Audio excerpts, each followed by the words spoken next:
What are homographs, homophones, and synonyms? Homographs, homophones, and synonyms are a part of speech and help with learning vocabulary. These three are not necessarily a strategy, but are still important to learn and to teach, especially when teaching ELLs. Whether familiar with the English language or not, students must be able to differentiate between the three. Learning the English language can be difficult, and the English vocabulary and its speech can be confusing to those not familiar with the language. Using these strategies will help ELLs improve their use of the English language.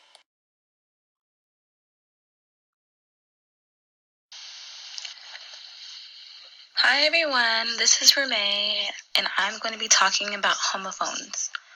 Homophones are words that have the same pronunciation but different meanings and perhaps different spellings. Here are some examples that you may be familiar with.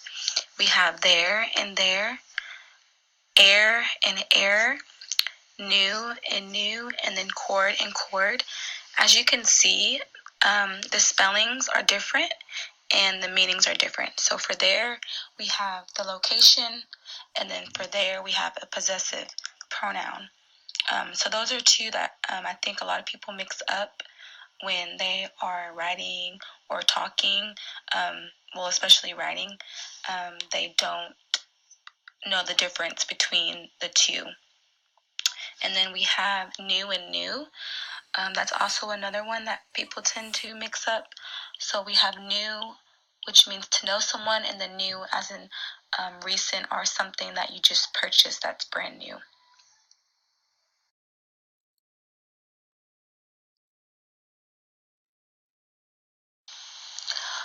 Homophones can be very tricky for everyone. I know sometimes myself, I might mix up the meaning of a word or the spelling of it. And I know that children have a difficult time with homophones because the concept of having the same sound but different spelling and meaning could be very difficult and easily, misconstrued whenever you are teaching the younger grades these. So an anchor chart is one of the best things you can do because it provides a visual aid for the students so that they can refer back to it and see, if they have the right word and they have the right spelling of the word that they're trying to write.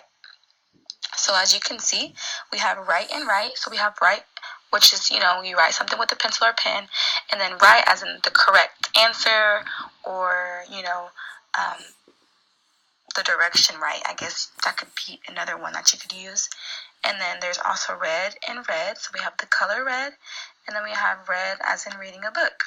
So this is just something simple that students can refer back to. And also students can make their own anchor chart and have their own meanings for words, or their own pictures, I should say, to help them remember the differences between the two. And so whenever they create it, it'll help them remember it better. And then they can also go back and refer to it if they get mixed up or forget what word they need to use in the correct sentence or the context of the sentence.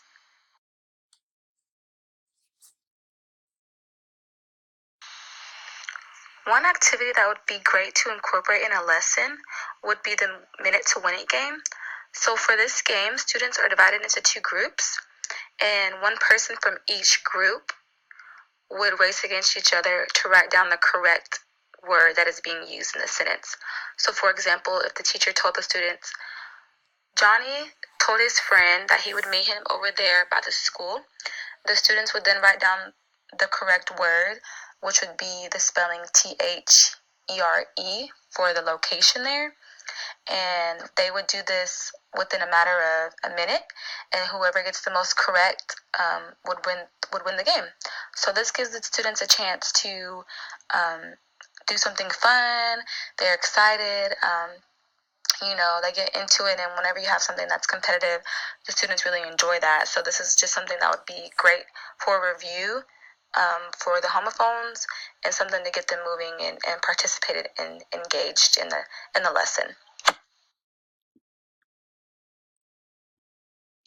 Hello everyone, today I'm going to demonstrate how to do the homograph picture dictionary.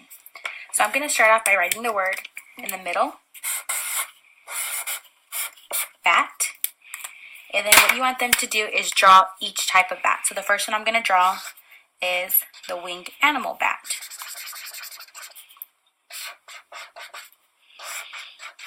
They can color it if they want to. And then another one that I'm going to do is draw a baseball bat.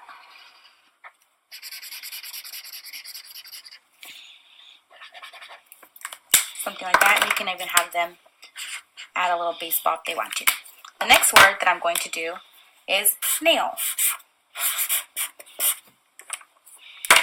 And this one is going to be a nail when you are building something. And then your fingernail.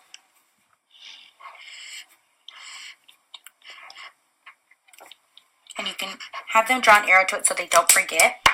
And then last one is going to be ring.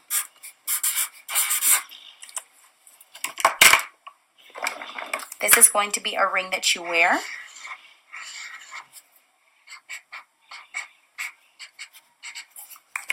And the other one is a ring, like as if you're ringing a bell.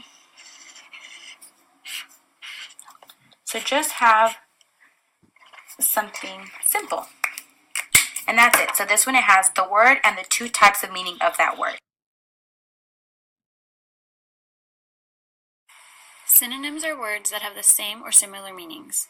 Synonyms allow us to be more expressive and allow variation within our sentences.